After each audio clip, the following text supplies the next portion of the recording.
Lila's hands shook as she wiped down the counter. She had just served a man who, at first, seemed like any other customer. But when their eyes locked, something shifted. A heavy, unshakable tension filled the air. Who was this man? Was he just another patron at the diner, or was something bigger unfolding? This wasn't just any customer. He held the key to everything Lila was on the verge of losing. Lila wasn't one to stir trouble. She kept her head down, did her job, and treated everyone with kindness. It was how she was raised. Work hard, respect others, and avoid drama. But sometimes, doing the right thing came with a cost, and tonight, Lila was about to learn that lesson the hard way. For nearly 3 years, the Starlight Diner had been Lila's second home. It was a modest spot on the east side of Riverton, tucked between a gas station and a laundromat. Truckers stopped for coffee, families came for Sunday pancakes, and the staff memorized orders before names. The hours were brutal, the pay was meager, and management barely noticed. Still, Lila stayed. She had no choice. Her rent for a cramped one-bedroom was steep, and her younger brother, Ethan, was in his second year of college.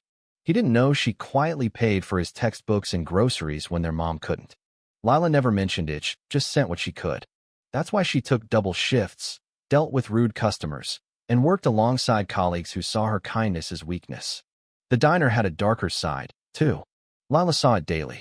Clara, a veteran waitress, treated some customers like they were invisible while fawning over others. Noah, a newer server, avoided certain tables entirely. The atmosphere shifted the moment someone walked in. A sharp-dressed businessman got smiles and chatter. A working-class customer in worn clothes got rushed service.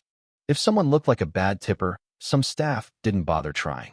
Lila hated it, but speaking up was risky. She'd learned that months ago when she pointed out a table had waited too long.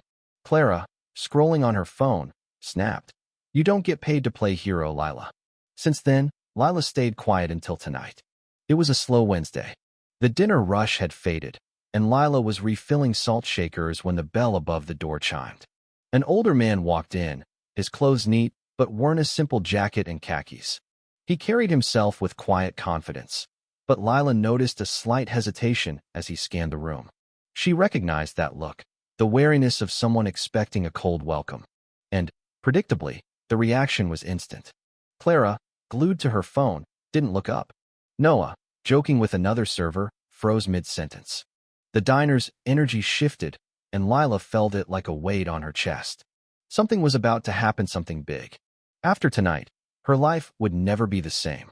The diner was unnaturally quiet. The usual clatter of dishes and chatter was gone, replaced by a stillness that prickled Lila's skin. Her footsteps echoed on the linoleum as she glanced around. No Clara or Noah at the counter. The kitchen door was shut, silent. Then, Greg, the manager, emerged from the back office, his face unreadable. He stopped in front of her, arms crossed. "Lila," he said, voice sharp. Her heart raced. "Morning, Greg," she replied, forcing a smile. "Something wrong?" He studied her, his gaze intense enough to make her squirm. "I need you in my office." Her stomach sank, but she nodded and followed. The office was cramped, papers strewn across the desk. Greg motioned for her to sit, but she stayed standing. "You served that man last night," Greg said. "Yes," Lila confirmed. "Was there a problem?" Greg's eyes narrowed. "He's been here before. Clara and Noah say he's trouble." Lila frowned. "He didn't do anything. He just ordered dinner like anyone else." Greg sighed, rubbing his forehead. "Look, I'm not saying you did anything wrong, but we have a way of doing things here. Sometimes it's easier to go along with it." Lila's fists clenched. "So, because Clara and Noah didn't want to serve him, I should have ignored him too?" Greg's silence spoke volumes. "No," Lila said firmly. "That's not right. I won't treat someone differently just because." The door swung open. Clara stepped in, arms folded, smirking. "Problem?" Lila turned, anger flaring. "Yes. The problem is how we're treating people here." Greg stood, raising a hand. "Enough, Lila. Let's not make this bigger than it needs to be." "It's already a big deal," Lila shot back, meeting his eyes. "And it won't change unless someone speaks up." Clara snorted. "Good luck with that." Without another word, Lila stormed out. She didn't know what would happen next. Maybe she'd just burned her bridges, but she'd made her choice, and she wouldn't regret it. The next morning, the diner felt different. Clara wasn't at her usual spot by the counter. Noah wasn't brewing coffee or joking with the cooks. Both stood silently, watching Lila. Clara's smile was sly. Noah's arms were crossed. The tension was suffocating. Greg appeared in the office doorway, his voice flat. "Lila, come with me." A knot formed in her stomach. "What's this about?" He didn't answer, just turned and walked back to his office. Lila took a deep breath and followed. Inside, Greg leaned back in his chair, papers scattered on his desk. "We're letting you go," he said bluntly. The words hit like a punch. Lila blinked, struggling to process. "What?" "It's not working out," Greg said, his face blank. "Not working out." Lila's voice rose, incredulous. "I've been here 3 years. Never missed a shift, never late." Greg sighed as if bored. "It's a decision we've made." Lila's throat tightened. "This is because of last night, isn't it?" Greg didn't confirm it, but his silence was enough. Her face burned. "So I get fired for doing my job?" "You can collect your final paycheck next week," Greg said, dismissing her. Lila clenched her fists, knowing arguing was pointless. She untied her apron, dropped it on the chair, and turned to leave. At the door, she paused. "You know this isn't right," she said, her voice steady. Greg didn't flinch. Lila shook her head and walked out. In the dining area, Clara leaned against the counter, smirking. Noah pretended to clean a table, his satisfaction obvious. They'd been waiting for this. Lila's anger flared. She wanted to call them out, to demand how they could be so cruel, but she refused to give them the satisfaction. Chin high, she walked past them and out into the chilly morning air. For the first time in 3 years, she had no job, no paycheck, no plan. She climbed into her car, slammed the door, and gripped the steering wheel until her knuckles whitened. Her breaths came in short bursts. How would she pay rent? Help Ethan with his groceries? Her phone buzzed. She ignored it, her thoughts spiraling. Then she glanced at the screen, an unknown number. Hesitating, she answered. "Hello." A deep, steady voice replied.